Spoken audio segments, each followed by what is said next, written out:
G20 के ऐतिहासिक महाआयोजन के लिए हम लोग पहुंच गए हैं भारत मंडपम के अंतर्राष्ट्रीय मीडिया केंद्र में। यही वो जगह है जो आपको अब अगले 2 दिनों तक G20 से जुड़ी हर खबर दिखाएगी।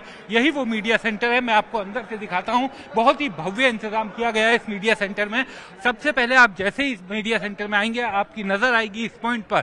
यह है सेल्फी पॉइंट। आप G20 से जुड़ी हुई वसुदेव कुटुंबकम, जिसका भारत ने हमेशा से संदेश दिया है पूरी दुनिया को, वसुदेव कुटुंबकम हर बैनर हर पोस्टर पर G20 के साथ आपको दिखाई देगा। यहाँ पर अपनी सेल्फी आप ले सकते हैं क्योंकि ऐतिहासिक यादगार अवसर रहेगा। इसके बाद एक और जगह आपको दिखाना बेहद जरूरी है क्योंकि G20 में दुनिया के 20 बड़े जो ताकतवर देश हैं वो सब यहाँ पर आ रहे हैं, जो सदस्य देश हैं और जो विशेष आमंत्रित हैं उन सब के झंडे यहाँ पर लगे हुए आप देख सकते हैं। भारत का झंडा तिरंगा लहरा रहा है क्योंकि भारत मेजबान देश है और इसके बाद तमाम देशों के झंडे यहाँ पर आपको दिखाई देंगे और ये तमाम देशों के झंडे यहाँ पर लगे हुए हैं उन सभी देशों के जो यहाँ पर आ रहे हैं और जो इस बैठक में शामिल होंगे। अतिथि देश भी यहाँ पर होंगे और इसके बाद क्योंकि ये मीडिया सेंटर, इस मीडिया सेंटर में सिर्फ भारत ही नहीं बल्कि दुनिया भर के पत्रकार जो यहाँ पर पहुंचे हैं वो यहाँ पर अपना संदेश देंगे।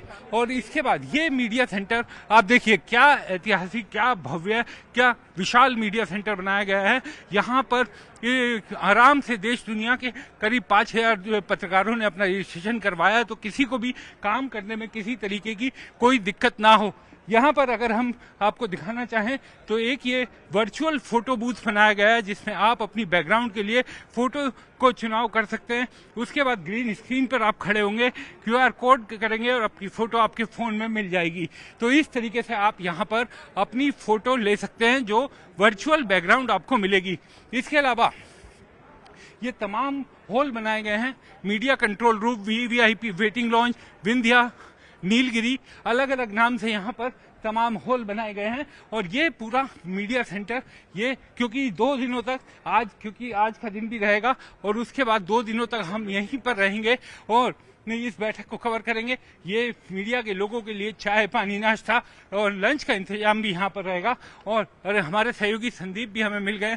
संदीप, एकदम चाय पानी के पास ही आप खड़े हुए थे। बिल्कुल, देखिए देखना बहुत दिलचस्प है क्योंकि यहाँ पे जो व्यवस्था की गई है वो इंटरनेशनल लेवल की व्यवस्था की गई। यहाँ पे जितने भी मीडिया पर्सनल्स आ रहे हैं वो इंटरनेशनल ही है तो उनके लिए क्या क्या बंदोबस्त किया गया है, हर तरीके की चीजें ऐसे रखी गई हैं जो कि वो आसानी से, क्योंकि अगर हम लोग दूसरे देश से इधर आते हैं तो उनको खाने पीने की दिक्कतें होती हैं तो उसको ध्यान में रख के चीजें की गई हैं। सबसे जरूरी है पानी। बिल्कुल बिल्कुल, अगर इधर आइए, अगर ये इस तरीके की बॉटल ये है तो इंडिया में बनी हुई, ये इंडिया में बनती है लेकिन ये एक्सपोर्ट क्वालिटी का ये एक कैन है, इसमें पानी है क्योंकि ये मैं भागता हूँ अभी आया हूँ क्योंकि अगर आप मुझे खोल कर ये दे देंगे तो शायद। बिल्कुल, देखिए ये पानी आपको विश्व स्तरीय और इसमें इस तरह पानी यहाँ पर दिया गया है और पूरा इंतजाम यहाँ पर इस तरीके से किया गया है कि जो विदेशी पत्रकार भी आ रहे हैं उनको किसी तरह की दिक्कत ना हो और इस आयोजन के महासफल होने में सरकार ने पूरी अपनी कमर कसी हुई है। संदीप, वर्क स्टेशन भी बहुत बनाए हुए हैं, किसी तरह की कोई दिक्कत ऐसा लगता नहीं है कि किसी को इस पूरे आयोजन के दौरान आएगी। नहीं, देखिए सबसे बड़ी बात यह है कि यहाँ पे पता है कि सब कुछ इंटरनेट के थ्रू होना है तो वाईफाई इन्होंने पूरी जगह इनबिल्ट किया हुआ है। सबको वाईफाई के पासवर्ड दिए गए हैं और वाईफाई के पासवर्ड के हिसाब से जो है ये सारे टर्मिनल बना रखे हैं। कोई भी अपना सिस्टम, कोई भी अपना लैपटॉप यहाँ पे लाके वाईफाई के थ्रू उसको कनेक्ट करके और यहाँ तक कि लेन केबल से भी उसको थ्रू करके यहाँ से अपने काम को अंजाम दे सकता है। ज्यादा काम है, थक जाता है तो यहाँ पे आराम से बैठने के लिए, थोड़ा वक्त गुजारने के लिए यहाँ पे सोफे लगे हुए हैं और बाकायदा उन सब दूर से भी आपको पता लग जाएगा कहाँ पे रेस्टिंग एरिया है। तो इसके ऊपर जैसे हम लोग जिस इसके ऊपर नीचे खड़े हो, यमुना एक कॉम्प्लेक्स बनाया हुआ, उसके नीचे बैठने की ये सारी व्यवस्था है और यहाँ पे आसानी से लोग काम करने के बाद सारा दिन भर जब थक के आएंगे या यहाँ पे स्ट्रेस होगा तो आराम से यहाँ पे बैठ के रेस्ट कर सकते हैं। इसके अलावा कुछ और नई चीजें हैं क्योंकि वहाँ पे कई सारे ऐसे रूम्स बनाए गए हैं जहाँ पे ब्रीफिंग होगी। जितने भी लोग ऐसे हैं वो जो कि वहाँ पे रेगुलर लोग होंगे या जो मीटिंग के बाद गणमान्य व्यक्ति के साथ अगर मीटिंग करना हो या ब्रीफिंग करनी हो किसी को तो वहाँ पे वो कर पाएंगे। तो जिस तरीके से संदीप बता रहे थे, हम इस समय यमुना के नीचे खड़े हैं जो रेस्टिंग एरिया है। इसके अलावा गंगा के नाम से रेस्टिंग एरिया है, ब्रह्मपुत्रा जो असम से बड़ी नदी पूरे नॉर्थ ईस्ट की कहा जाती है, ब्रह्मपुत्रा के नाम पर रेस्टिंग एरिया। इसके अलावा तमाम रेस्टिंग एरिया ये बीच में भी बनाए गए हैं। एक और खास जगह मैं आपको दिखाना चाहूंगा क्योंकि पत्रकारों को एक लंबा समय अब यहाँ पर बीतेगा, तो ये डाइनिंग एरिया है। ये डाइनिंग एरिया पूरा इस तरीके से लगाया गया है कि जिस समय लोग यहाँ पर पत्रकार अपने पहुंचे, 5,000 जर्नलिस्ट जैसे मैं आपको बता रहा हूँ कि यहाँ पर आएंगे तो उनको किसी भी तरीके की कोई दिक्कत ना हो, तो पूरा एक बड़ा डाइनिंग एरिया बनाया गया है और डाइनिंग एरिया भी आपको दिखाने की कोशिश करते हैं।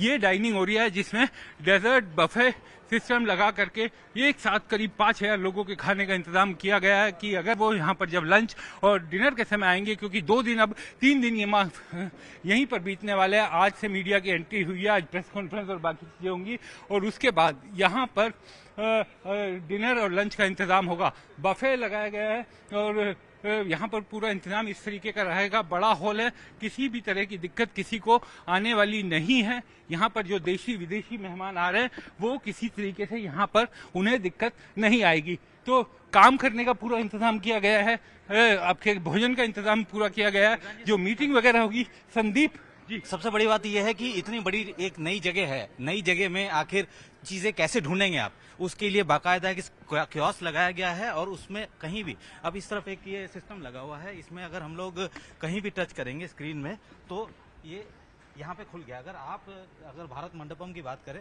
तो जैसे ही आपने प्लग किया ये हमारा लोकेशन बता देगा कि हम कहाँ पे हैं। इस वक्त हम यहाँ पे हैं।